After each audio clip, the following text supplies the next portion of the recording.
አንዳንድ ሰዎች ችግር ውስጥ እንኳን እየተጓዙም ሊሆን ይችላል በህይወታቸው ነገር ግን ሁሉ ነገር ሰላም እንደሆነ ነው የሚሰማቸው በህይወታቸው ምንም አይነት ድራማ የለም ምንም አይነት ኦቨርቲንኪንግ የለም ጀስት በቃ ፒስ ነው ሁሉ ነገር ምንም እንኳን ህይወታቸው አደጋ ላይ ቢሆንም ሁሉ ነገር ሰላም እንደሆነ ነው የሚሰማቸው ይህ እንግዲህ ማጂክ አይደለም የማይንድ ፍሬምወርክ ይባላል እናንተነታችሁን የሚወስነው ለዛ ነገር የምትሰጧቸው ምላሾች ናቸው ቁጭ ብላችሁ ሌሎች ሰዎች ስለሚሰሩት ስራ የምታስቡ ከሆነ የበለጠ ጭንቀት ውስጥ ነው የምትገቡት እነዚህ ነገሮች ስለማይመለከታቸው ነገሮች የምታስቧቸው ኦቨርቲንኪንጎች ናቸው እንግዲህ የአይምሮአችሁ ሜንታሊቲ ምን አይነት እንደሆነ የሚወስኑት practical guide to personal freedom the four argument የሚል መጽሐፍ ነው እንግዲህ ዛሬ ይዤላችሁ የመጣሁት ይህ መጽሐፍ እጅግ በጣም ቀላል መጽሐፍ ነው ነገር ግን እጅግም ደግሞ በጣም ፓወርፉል የሆነ መጽሐፍ ሆኖ አግኝቼዋለሁ እስቲ መጽሐፉን ደግሞ በጥልቀት እንመልከተው አንደኛ be careful with your words ይላል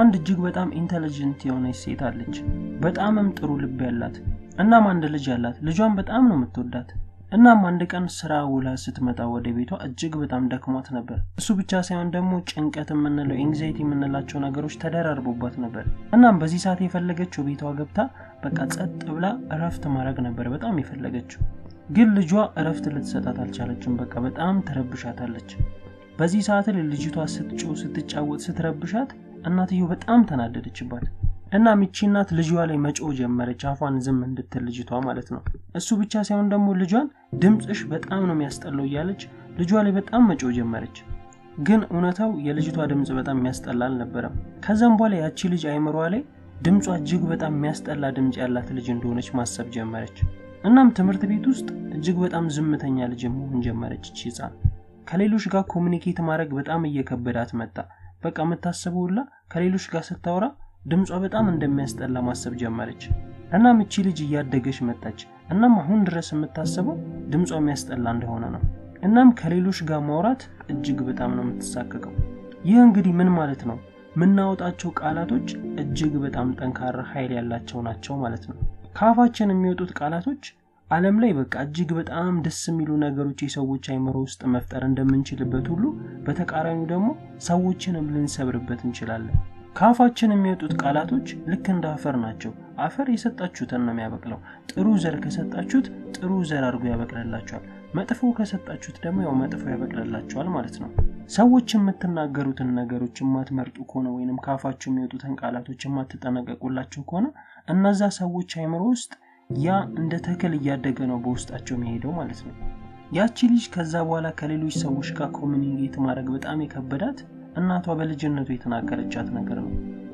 ምናልባት እናንተ ካፋችሁ ስታወጡት ዛሬ ላይ ምንም ላይ መስላችሁ ወይንም ደግሞ አይ ይሄን ያለን ኮሚጎዶ ነገር አልተናገርኩትም ልትሉ ትችላላችሁ ነገር ግን እዛ ሰው አይምሮ ውስጥ እነዛ ነገሮች ልክ እንደ ዛፍ ነው እያደጉ የሚመጡት ነገሩን እንግዲህ ብዙ ሰዎች የሚሳሳቱት ልክ እዚህ ላይ ነው እጅግ ወሳኝ የምንለው ነገር ሌሎች ሰዎች እናንተን የተናገሩትን ወይንም እናንተ ሌሎች ሰዎች ያላችኋቸውን ሳይሆን እናንተ ለራሳችሁ የምትሰጡት ነገርም ወሳኝነት አለው ለራሳችሁ የምትሏቸው ነገሮች ማንንም ሰው ይወደኝም እኔኮ ልብስ ብዙ ማያምርብኝ የምትሏቸው ነገሮች አይምሮአችሁን እጅግ በጣም ይጎዱታል እናም ሁሉ ጊዜ ደጋግማችሁ እነዚህ ነገሮች የምትሏቸው ከሆነ አይምሮአችሁ እነዚህ ነገሮች እያመነ ይመጣል ማለት ነው ዋናውና ደስ የሚለው ነገር ግን እነዚህ ነገሮች መቀየር ትችላላችሁ ለራሳችሁ ያመላችሁን አመለካከት ስትቀይሩ አስተሳሰባችሁን በዛው ልክ እየተቀየረ ይመጣል ማለት ነው ለራሳችሁ ሁሉ ጊዜ ፖዚቲቭ ነገሮችን በመናገር እነዚህ ነገሮች ሙሉ ለሙሉ ከውስጣችሁ ማጥፋት ትችላላችሁ ማለት ነው ሌላው ደግሞ ቃላት ላይ እጅግ በጣም መጠንቀቅ ያለብን ነገር ቢኖር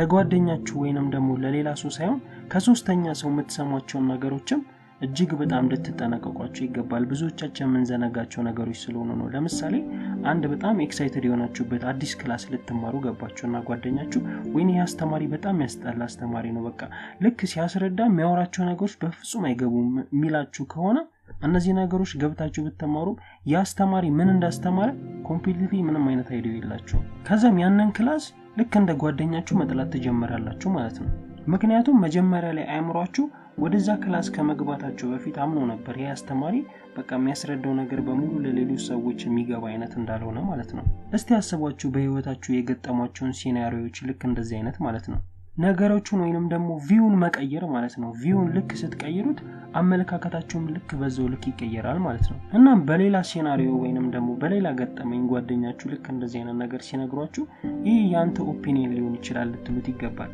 ምክንያቱም የሌሎች አመለካከት እናንተ ላይ በፍጹም ተጽዕኖ ማድረግ የለበትም።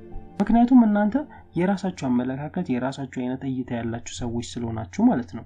ምንም አይነት ሞመንት ላይ የራሳችሁን ቪው ነው ማስቀመጥ ያለባችሁ እንጂ በሌሎች ሰዎች ላይ በፍጹም ዲፔንድ አትሆኑ። ስለዚህ ሁሉ ጊዜም ቢሆን ለሌሎች ሰዎች የምትሏቸውን ቃላቶች እጅግ በጣም ልትጠነቀቁላቸው ይገባል።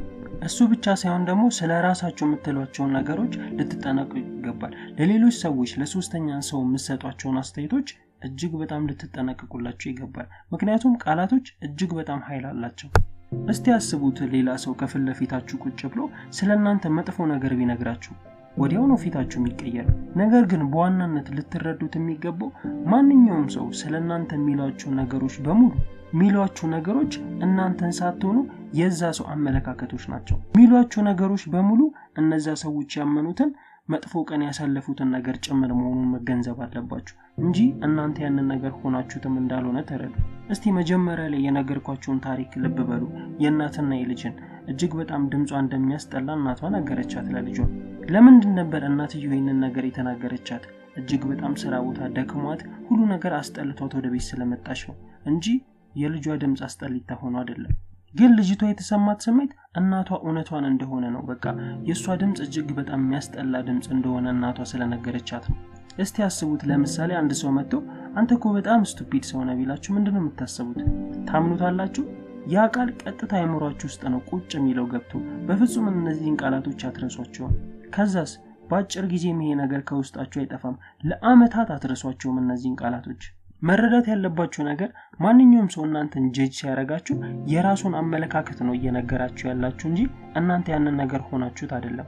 እሱ ብቻ ሳይሆን ደግሞ ለምሳሌ አንድ ሰው ፊት ለፊታችሁ መጥቶ ሽጉጥ ቢደቀነባችሁ እናንተ ሽጉጥ የሚመዘዝባችሁ ክፉ ሰው ሆናችሁ ሳይሆን የዛ ሰውዬ አመለካከት ነው ማለት ነው። አንድ ሰው በጣም ሲበሳጭ ሲናደድ እናንተን ልክ እንደ ጋርቤጅ ነው የሚጠቀማችሁ። ቆሻሻውን በሙሉ ካፉ አውጥቶ እናንተ አይምሮ ውስጥ ነው የሚወረውረው ማለት ነው። ስለዚህ ለምን ቆሻሻውን እናንተ አይምሮ ውስጥ እንዲጥል ተፈቅዶለታላችሁ?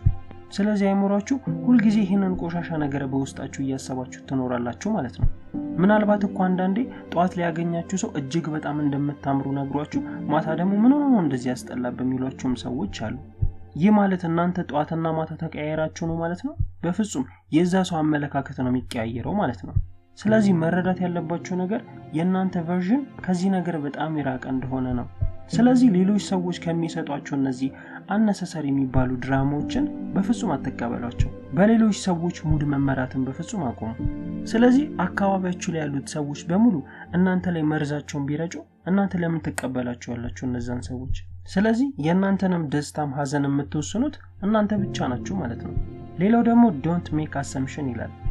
ባል መነጽሩን አደረገና ስልኩን እየተመለከተ ፈገግ አለ። በዚህ ሰዓት ላይ ሚስት ፊቷ ተቀየረ።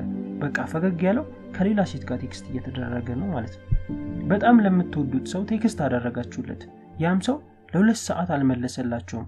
በይሳል ላይ ይሄ ሰው ብሎክ አድርጎኝ ነው ኢግኖር ያደረገኝ ነው ብላችሁ ታስባላችሁ። ማለትም በይሳል ላይ ያስከፋውት ነገር አለ። ምን ተናገረው ነበር ለመጨረሻ ሰዓት? ወይንም ደግሞ አለቃችሁ መጥቶ ማውራት እንችላለን ብሎ ሲጠይቃችሁ ምን አጥፍቼ ነው በዚህ ሰዓት ላይ ደግሞ ምን ሊለኝ ይሆን? እነዚህ ናቸው እንግዲህ አሰምፕሽን የምንላቸው። ሁላችንም የሆነ ነገሮች በህይወታችን ሲመጡ አስዩም ማድረግ እንጀምራለን። ስለዚህ በዚህ ሰዓት ላይ አይምሮአችን ፊልም መስራት ይጀምራል ማለት ነው። እውነታ ላይ የሌለ ነገር ማሰብ ትጀምራላችሁ። ትልቁ ስህተት እንግዲህ ያለው እዚህ ጋር ነው። የሌለ ነገር አሰምፕሽን አድርገን ወደ አይምሮአችን እናመጣለን። ከዛም በኋላ እነዚህ ያሰብናቸው ነገሮች እውነት ናቸው ብለን መቀበል እንጀምራለን። ግን እውነታው የቱ ጋር ነው ካላችሁ እነዛን ሰዎች ካልጠየቃችሁ ምን እንደሆነ መጀመሪያ ላይ ካልተረዳችሁ እውነታውን አታውቁትም። ስለዚህ ዋናው ነገር መጠየቅ ነው። ለምሳሌም በለና ባል ከስራ ደክሞት ወደ ቤት ሲገባ ሚስት እጅግ በጣም ተከፍታበታለች። ስለዚህ በዚህ ሰዓት ላይ ሁሉ ነገር የቀዘቀዘ ነው። ርቀታቸውን ጠብቀው ነው የሚቀመጡት። ስለዚህ በዚህ ሰዓት ላይ ባልም ዝም ሲላት ሚስትም ሌላ ነገር ማሰብ ትጀምራለች። ይህ ሰው አይፈልገኝም ማለት ነው። በሁለቱም አይምሮ ውስጥ አሰምፕሽን ይፈጠራል ማለት ነው። ሌላው ደግሞ ሚስትን እጅግ በጣም የሚያናደዳት ነገር ልክ ባል ምን እንደፈለገች ምን እንደሆነች በዚህ ሰዓት ላይ ጠየቃት ማለት ይህ ሰው አይኔን አይቶ ምን እንደምፈልግ እንኳን መረዳት የማይችል ሰው ነው። ስለዚህ በዚህ ሰዓት ላይ ባልተሳሳተ ማለት ርቀቷን ትጠብቃለች ማለት ነው። ጭራሽ ትናደድበታለች። ይህ ማለት ቅድም እንዳየነው ምሳሌ ማለት ነው። ባለ መነጽሩን አድርጎ ስልኩን በፈገግታ ሲመለከት፣ ስለዚህ ሚስት በዚህ ሰዓት ላይ ቺት እያረገባት እንደሆነ ነው የምታስበው ማለት ነው። ይህ ነው እንግዲህ ፐርሰናል ያመለካከቷን ያስቀመጠችበት መንገድ። ሰዎች አንዳንድ ጊዜ ሪል ላይፍ ላይ በሌለ ነገር ራሳቸውን ያስከፋሉ፣ ይናደዳሉ፣ ምንም ባልተፈጠረበት ሁኔታ ማለት ነው። ስለዚህ እነዚህ ግምታዊ አመለካከቶቻችን እጅግ ከእውነታው ያራቁንና እጅግ መጥፎ አይነት ውሳኔዎችን በህይወታችን እንድንወስን ከሚያደርጉ መንገዶች መካከል አንዱ ነው። ሁሉም ቦታ ላይ እነዚህ አሰምሽን የምንላቸው ነገሮች አሉ። በስራ ቦታችሁ፣ ከጓደኞቻችሁ ጋራ፣ ከጎረቤት ጋራ፣ እሱ ብቻ ሳይሆን ደግሞ ከማታውቁትም ሰው ጋራ አሰምሽን ይፈጠራል።